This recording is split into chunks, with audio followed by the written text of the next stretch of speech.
Today's episode, we're going to talk about prioritizing the long-term goals for your child with ADHD. Welcome to the ADHD Guys podcast with Mike McLeod of Grow Now ADHD and Ryan Wexelblatt of ADHD Dude. Learn about parenting kids with ADHD from two male licensed professionals who specialize in ADHD and executive functions. No fluffy parenting advice, only practical information that will help you help your child. When it comes to ADHD, what we talk about a lot is the overall time blindness and lack of future thinking that the ADHD child has.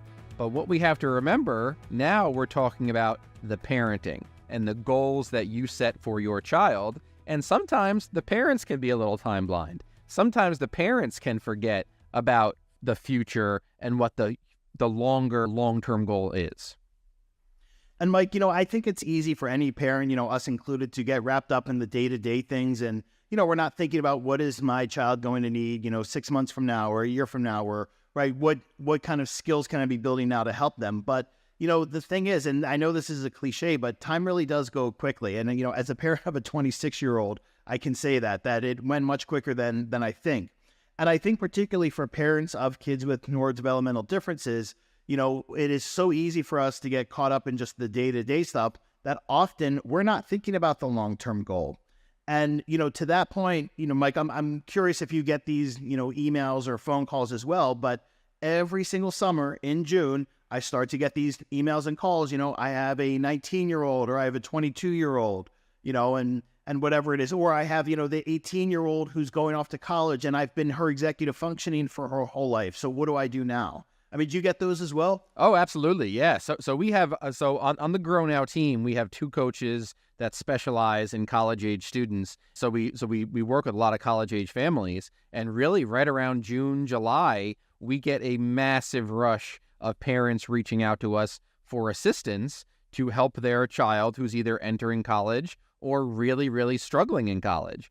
And they were kind of able to, get by for all those years in elementary, middle, and high. And then all of a sudden, I talk about this all the time, just how massive that jump is from senior year of high school to freshman year of college because of the executive functioning needed. You can't get by anymore with an IEP, a 504, turning things in, at the deadline of the marking period and still getting full credit, or your parents waking you up in the morning and that kind of stuff. You need executive functioning to be successful. And because of the lack of the thinking towards the long-term goal, oftentimes it gets kind of, put to the back burner. I would say a lot of times it gets put to the back burner for a lot of families. One of the things, Mike, that I was thinking as well is, often when people reach out and they ask, do you have anything for a 19-year-old or 22-year-old? What I explain to them is I say, look, at your child's age, they need to take ownership of their own success here.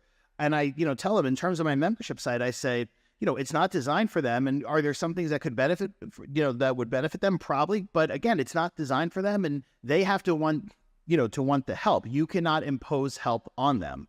And I think a lot of well-meaning parents, when they get to this point and realize like, okay, we really need help here. But at that point, the kid has to make or the young adult has to make the decision that they want the help, right? It can't be forced on them. It's just not going to work if they don't have that, motivation for it.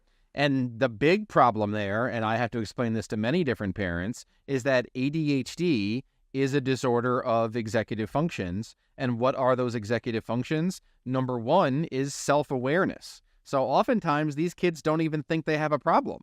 I can't tell you how many college students we've interacted with that are failing every single class. They're about to get kicked out of the college completely, have to move home and, lose everything they've gained. And it's almost like they don't even realize the world is burning down around them. And they're just perfectly fine living in the dorms, sitting on screens all day in the dorms, eating snacks all day or going to the cafeteria and just barely ever going to class because they don't have to live with their parents anymore. And they have all this sense of freedom to just have unlimited screen time in their dorm room.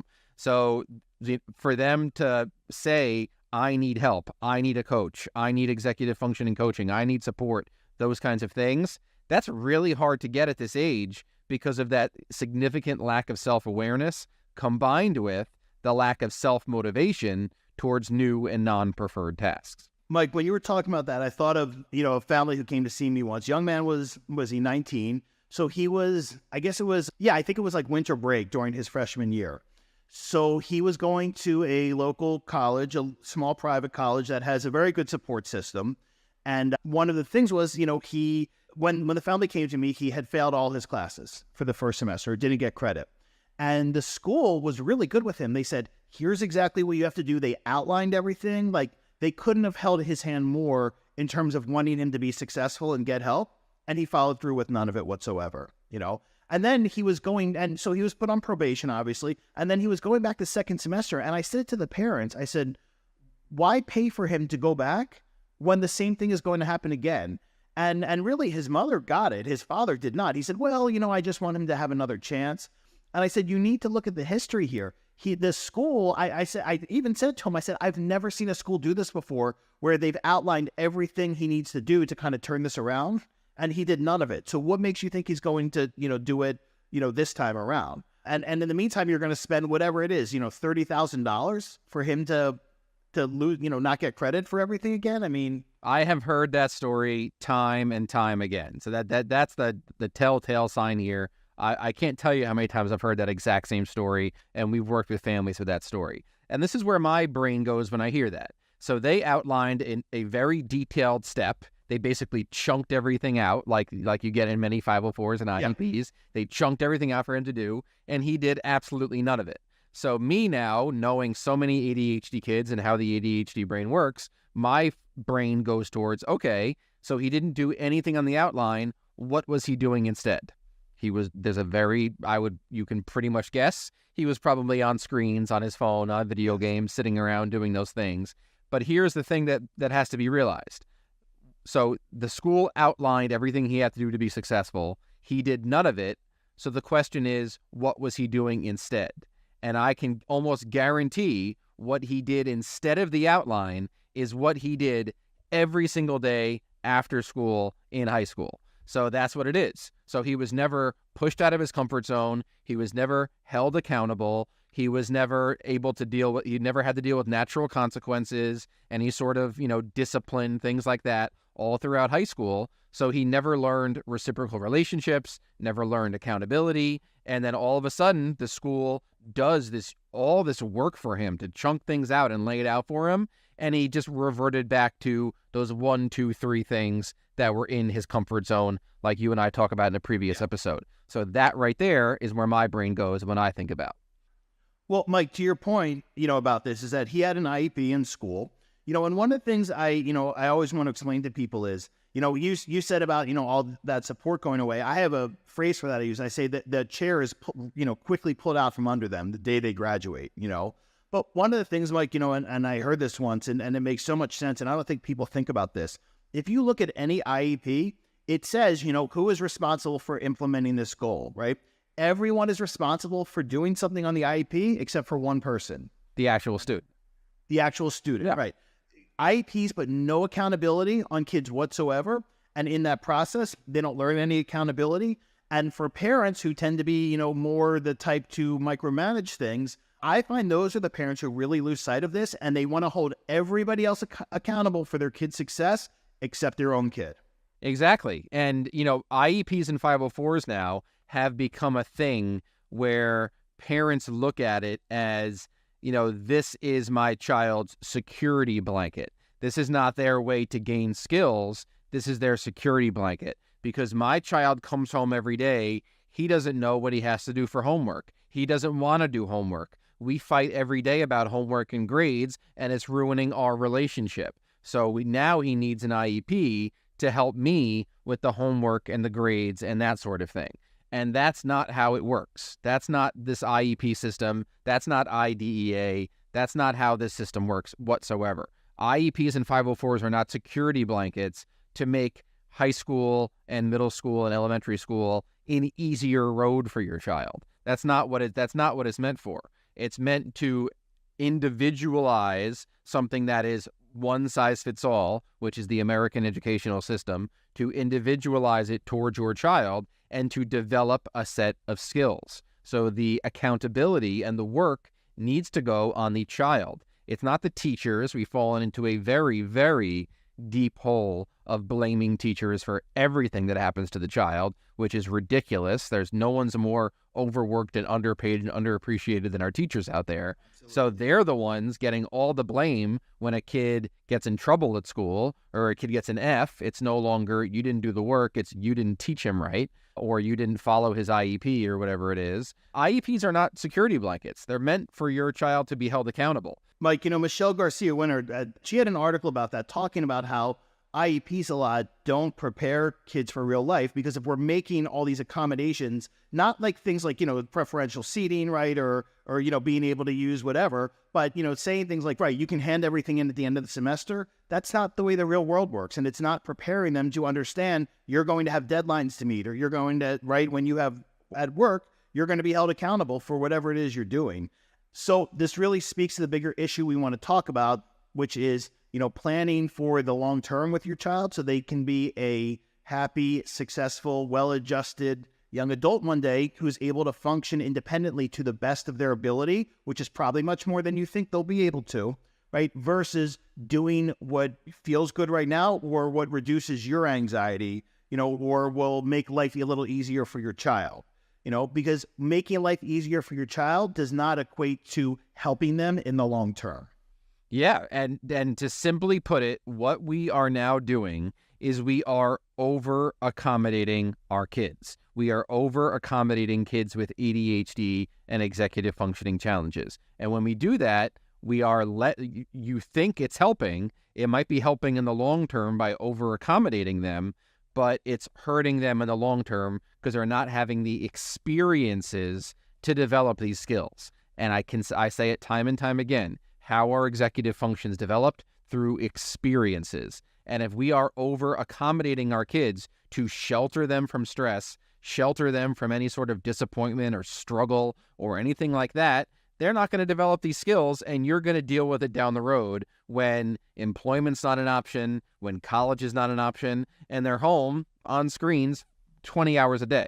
And I want to explain to everyone, Mike, that is, we're not saying that's going to happen to your child. Correct. Okay, Correct. That is a very real thing that happens, and you don't hear about it.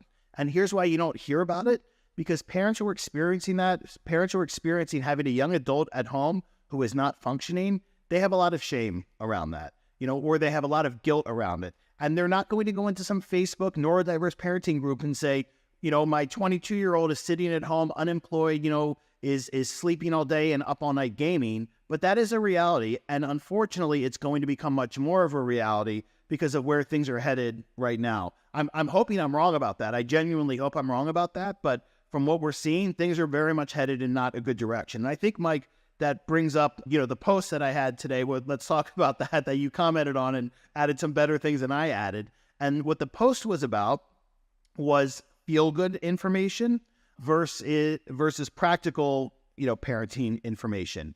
And what I talked about in this post was that a lot of the information that we see on social media is about making parents feel good in the moment right now. So lots of, terms being used like connection seeking, right? Neurodiverse affirming, attachment, empathy, compassion, all these words that are all good words, right? And we all want to feel that that's something that we strive to.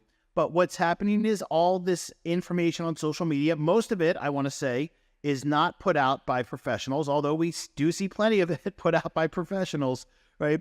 And that information, I call it pandering to parents' emotions, right? It's about getting engagement on social media to make you feel good without any regard whatsoever for what's going to be best for your child in the long term. And the information that's out there that is designed to really be helpful, the practical information and help your child in the long term, well, number one, it's not going to be fun to watch probably because it's not going to be somebody dancing around on a screen pointing at words like neurodiverse affirming, right? And it's going to be, the information's going to be drier, and the information might, cite research data. So it's not as fun to watch.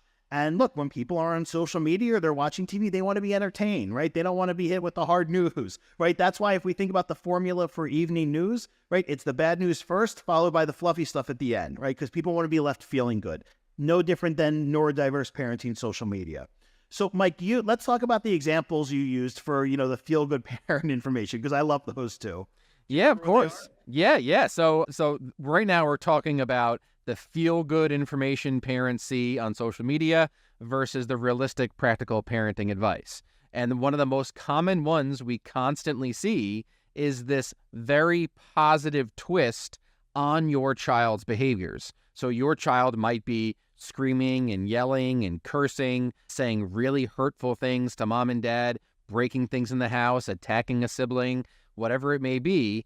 And it's being reframed by these social media influencers as connection seeking. Oh, your child's not doing negative attention seeking. You should never do planned ignoring. You should never ignore a child's behavior. It's all about connection. They love you so much, mom and dad. They just need more of a connection from you. They want you. They love you. They need you. And so it's really just building parents up, making them feel loved and needed and wanted, which every parent wants to feel. Let's be honest. Every parent loves those hugs and attention and love they get from their kids. It's the best thing in the world, and no doubt about it. But we have to, come on now. These are kids. Kids are supposed to do negative attention seeking, neurotypical or neurodiverse. Neurodiverse is just going to be times a million times more in terms of frequency. But this is what kids do. Kids are supposed to push buttons. They're supposed to test limits. They have nothing else to do. That's what they do with their free time. They get bored and they annoy people.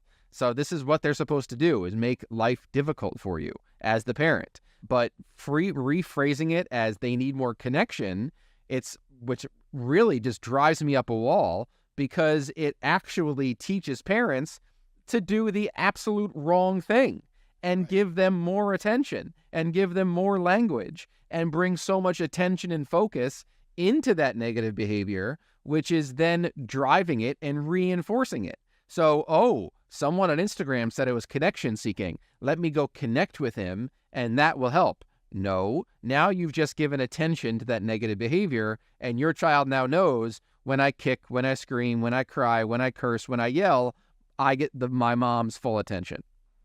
And one of the things, Mike, I want to clarify for everybody is this whole thing about, right, the connection seeking or whatever, right? It's what we call a hypothetical narrative, right? There's no evidence to back it up whatsoever. Zero. And it's a hypothetical narrative used to make parents feel good to get engagement on social media. Whereas if we talk about planned ignoring, well, there's plenty of research about planned ignoring. You can look it up right now. There's plenty of evidence to back it up, but that's not fun. And it doesn't make people feel good, because your child then, if you use planned ignoring, which means you ignore not the child, but you ignore specific behaviors like poor treatment of others. Well, then often when parents go to planned ignoring because it's effective, and then kids feel a loss of control, then they often resort to emotional manipulation. So they start saying things like, you don't care about me, you're not listening to me. And particularly for mothers, that really tugs on their heartstrings and really gets, the attention back on the kid when they start with that emotional manipulation. That is literally exactly it. And you said it correctly. That's not fun. A post about planned ignoring, and let's be honest, if someone on social media right now puts on a post about planned ignoring, is that post going to get 1 million likes and shares and reposts? No, because it's not pulling at those heartstrings and making people feel good. So if you're on Instagram, if you're on TikTok, whatever it is, if you're having a feel-good post about connection seeking, where you're dancing and there's happy music and there's really positive, happy images, that's what's going to get shares. That's what's going to get likes. And really, one of the most dangerous things that social media has done for us as a society is completely blurred the lines between fact and not fact. And again, I want to clarify to everyone that, both Mike and I see in our fields, in speech language pathology and the mental health field, there are licensed professionals on social media who are spreading these hypothetical narratives and putting out feel-good information and don't say anything about research or evidence, because why? They're not concerned about it. They're concerned about good engagement on social media, and you know what? That works. They tend to have a lot of followers. It definitely works. Mike, we'll save this for another episode, but the fastest growing social media account I've ever seen, do you know who it belongs to? I sure do. Yeah. Yep. Our friend who we're not going to name. Right. It belongs to a pathological demand avoidance account that cites no scientific information whatsoever, no evidence, because there really isn't any, right? It's just all feel-good stuff. But we'll talk about that another time. And also, how often do we hear from parents who followed that advice and are now stuck in a complete hole? That's for another episode. That's for another episode. Yeah, there you go. So yeah, I'll read that when we do that episode. Yeah, you got it. So, Mike, the other day, actually, I saw a video. I don't think I sent this one to you. And it was somebody, you know, with a bachelor's level degree, which is fine, you know, in you know, a related field. And they had a video saying, you know, all these things are outdated, you know, rewards, punishments, consequences. Yes. You know, yes. I sent you that. You sent that to me? Yeah. Oh, yeah. Okay. Yep. All right. You know, and I really wanted to reach out to the individual and say to them, please find me a society in the world that does not have punishments and consequences and rewards for things. You know, like that is just the most insane thing I've ever heard, that is somehow dated and old school, right? Like there's no validity to that whatsoever. There's no science to back it up, right? It's just an opinion to say, look, I am morally superior because I'm not going to tell you to punish your kid, right? I'm not going to tell you to give your kids rewards. And let's, Mike, I think we should really talk about where this comes from, okay? Please. That this whole anti-behavior thing, so behaviorism is a form of science. That's what ABA is based on, applied behavior analysis. And I'm just going to be real quick about this. What happened with ABA is that it became vilified on social media, often by people who never had any ABA in their life. Their kids never had an ABA. They are often people who self-identify with autism, and they talk about ABA being, you know, abusive. So what happened, that created this kind of snowball of, oh, ABA is abusive, it's horrible, right? Behaviorism is horrible. And it even went a step further to become a political thing, right? So if you do ABA, you're an oppressor, right? And you're oppressing me, right? The whole oppressor-oppressed narrative thing. So one of the things I just, you know, want everyone to explain is now, and, you know, we can talk about ABA at a different time, but a lot of this information you're seeing on social media, the feel-good information, it does stem from this whole behaviorism is evil type of thing. Yeah, yeah. And also another caveat to that is what another thing that happened with ABA is, you know, two things. Number one, ABA is incredibly data driven, so it's lots and lots of data constantly, and also it tends to be the cheapest of all of the various therapies out there. So what happened with ABA was insurance companies really latched onto it, where you could go through your insurance and you can get 20, 30, 40 hours of ABA a week, and they were hiring really, really young, cheap labor that really didn't have a lot of experience to provide these ABA services. So yes, I am someone who's much more of like a DIR, floor time, Stanley Greenspan kind of thing, which is kind of like an anti-ABA kind of thing. But ABA has really been twisted in so many different ways, and it's been vilified in certain ways. We're not advocating for ABA in any way, shape, or form. We're just using it as a reason. We're explaining how this vilification of ABA turned into this extremist view of connection seeking, no punishments, no reward charts, no sticker charts, no this, no that, and just completely just going off the charts of everything has to be connection. Everything has to be following the child's interests. Everything has to be making sure the kid is happy all the time. It's really gone to the extreme.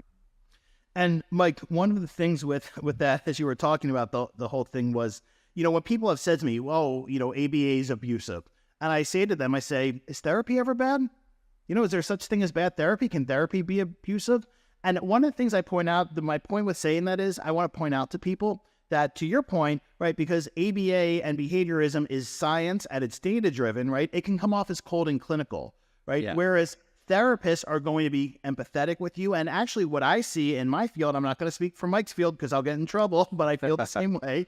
But what I see in the mental health field is there has been this shift away from evidence-based practices, so things that have been proven to be effective, towards just the ultimate level of, you know, empathy, right? So it doesn't matter if this is proven by evidence, you know, me feeling like I'm being empathetic towards my client or this child, that takes precedence. And that is really frightening to me, to say that we're seeing in the mental health field an anti-science movement. And that has been developing for the past few years. And it is all based on this. It's about feeling that you're empathetic and feeling that you're morally superior, right? And you care more than, the person who might use evidence-based practices. It's very unsettling to me as a Christian. And we talked earlier about how this whole failure to launch thing is continuing to grow and going to become a very popular term in the future. The whole intention with this episode was to talk about the long-term goal.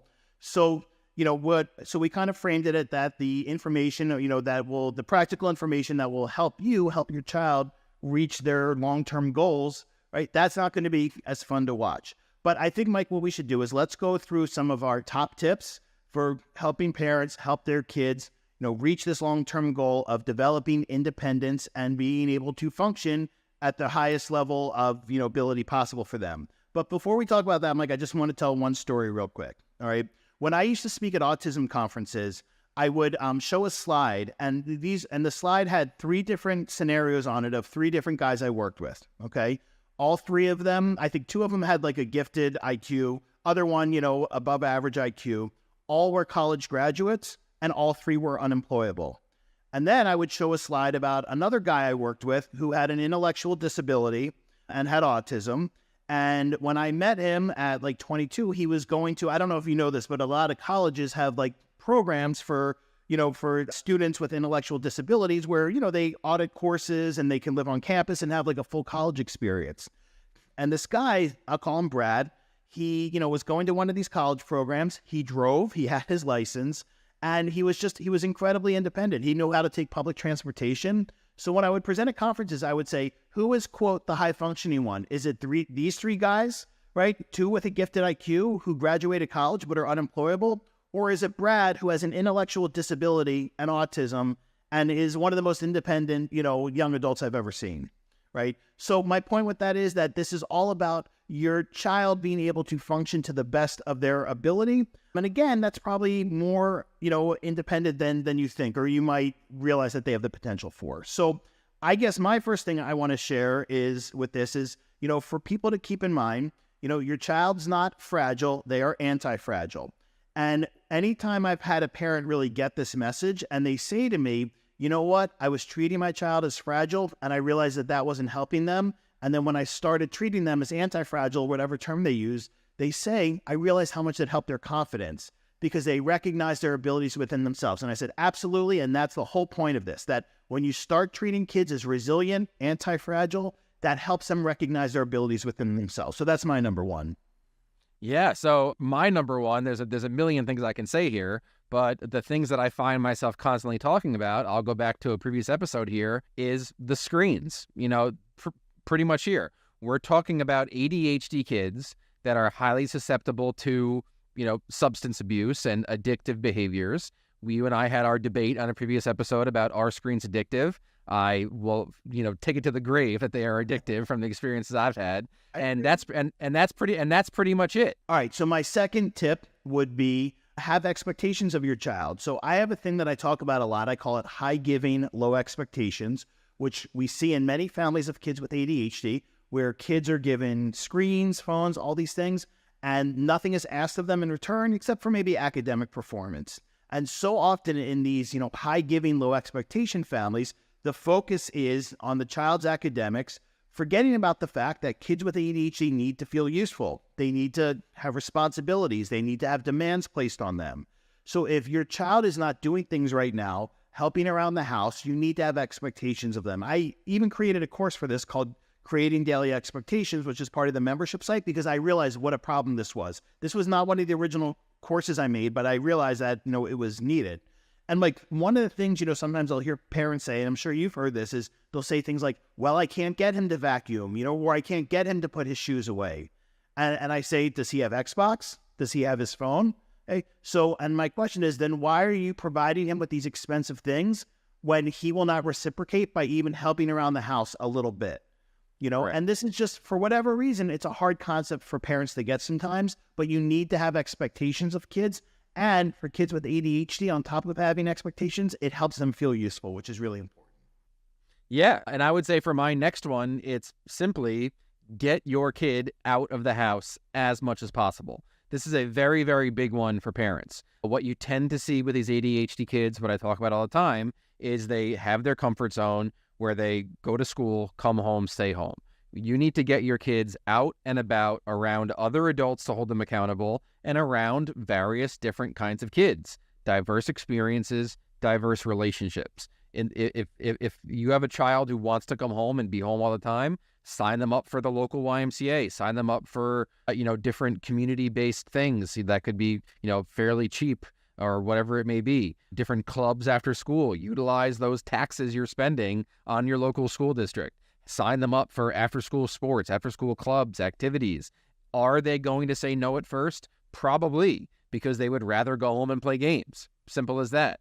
So if they say no, you're the parent. Hold them to it. Hold them accountable. You know what's best for you. The whole point of this episode is the long-term goal. The ADHD brain does not have the future thinking skills to see what's best for them. They need you to do that. They need you, the authoritative parent, the strong leader, to know what's best for them. So if you know what's good for them, even if they complain, make them do it. Mike, one of the things that I tell parents about what you just said is I say, present them with 3 options for activities and let them pick. And I always say, go visit the activity so they can see what it's about. And if they say no to everything, then say either you pick or I will pick for you. But you don't let them escape being involved in activities just because they say no to anything new or unfamiliar. And that kind of brings me to my next point, which is cultivate flexibility and do not enable inflexibility. Because, as we know, my saying, flexibility is cultivated, inflexibility is accommodated. And the longer you accommodate inflexibility, I promise you it will get worse. I have seen very, very few kids ever become more flexible just with maturity if their inflexibility has been accommodated. And again, very common things in families of kids with ADHD. There's a lot of accommodating and flexibility because they want to avoid the emotional dysregulation, or they want to avoid the noise or complaining, right? And what happens then is that the child realizes, well, if I don't want to do something, right, or if something's not going my way, I can just make a lot of noise, and my inflexibility will be accommodated. And that's not how the real world works, unfortunately. And I will tell you, there's lots of adults out there who struggle, lots of adults with ADHD who struggle with employment. And some of it, that could be their emotional dysregulation. Some of it could be executive functioning. And particularly within that realm of executive functioning, it could be the flexibility piece, because flexibility is part of executive functioning. So like any other executive function skill, flexibility needs to constantly be worked on. Yeah, and I would say for my last tip, going back to what I said earlier, don't look at your child's IEP in 504 as this security blanket just to make homework easier or just to help them get better grades. Use that IEP in 504 as a tool to help them build skills by holding them accountable to building those skills. So if they aren't getting homework done on time in a timely manner, it's not give them extended time to hand it in late without consequences. It's have them stay after school, have them have to meet with a counselor and get that work done within school. Or if they're on their school laptop and they're looking at YouTube during class, it's not, the teacher's not engaging them. It's they're not using the computer appropriately. So maybe the computer should be taken away. And don't be afraid to be old school, where if there's behavior problems at school or something's not working, they can serve a detention. That's okay. They can stay after school and sit in a room without any electronics, in a quiet room, if however that's how the school does it, or, just talking to somebody. It's okay to have these accountability consequences. Sometimes with the ADHD brain, it's very hard for the parents because of the way that, the home is set up. It's hard for parents to hold ADHD kids accountable. So you really need to utilize the school to hold kids accountable. The best IEPs, the best 504s are not to make things easier for kids. It's to help them strengthen skills by increasing accountability. And Dr. Russell Barkley talks about this all the time. ADHD kids need increased accountability, increased consequences. Mike, your last one just made me think of one other I just want to throw in. And I learned this one time is that by 8th grade, so age 14, we need to start having realistic conversations with kids. And age 14, for those who have IEPs, is when what's called a transition plan is created. And the transition plan is basically a statement saying, when Ryan is an adult, he would like to, go to college or would like to go into whatever field. And a transition statement can change. It's nothing set in stone. But one of the things is that often if kids still believe, by the time they're 14 that they're going to be a professional video game, player, or they're going to be, a famous YouTuber, we need to have realistic conversations with them and explain that millions and millions of people want to do that and very few ever get to do that. Just like becoming a professional athlete. Because if we just say, oh, well, let's just, we're going to encourage their dreams, that's not being realistic with them. And that's not helping them think realistically about their future. So starting at 14, we have to help kids think realistically about their future. I'll tell you, Mike, one time, my son, I don't remember if he was 13 or 14, but, the psychiatrist said to him, what do you want to be when you grow up? And he said something like, I want to be an inventor. And she said, look, listen, if you want to be an inventor, you're going to have to start working very hard in school and doing homework every night. And you're going to have to go to college. And she said, so you can do it, but it's going to take a tremendous amount of work. And, it's going to be really frustrating for you. And he got it. He heard that and he needed, but the important thing is he needed to hear that. She wasn't being pessimistic. She was being realistic with him. Yeah. And something that I hear a lot today is, oh, my son wants to be a coder. He wants to be a computer programmer. So when he's playing games, when he's playing Minecraft and Fortnite and Roblox, he's working towards his craft. Coding and playing a video game are two unbelievably very, very different things. And then another thing I hear is, oh, my son joined the esports team. So he has to practice for hours every day after school. And he wants to be a competitive gamer when he grows up. All of this is nonsense. And Ryan is 100% correct. We have to be honest with kids. We have to be honest with them about their futures, what they're capable of. We have to be honest with them about their diagnosis and how their brain works. I can't tell you how many teenagers I've worked with or parents still don't want to tell them they have ADHD. We have to be honest with them about a lot of things. And if we continue to just lay out the red carpet for them and allow them to just constantly just be accommodated throughout their lives, they're going to struggle because we have to be realistic. Parents don't live forever. We need to make sure our kids, it's every parent's goal for your kids to have a better life than you did before them. So to do that, they need executive functions. Executive functions are the greatest predictor of success that we have for human beings. And you develop that through experiences, not by being saved constantly. And I think that's an excellent point to end on.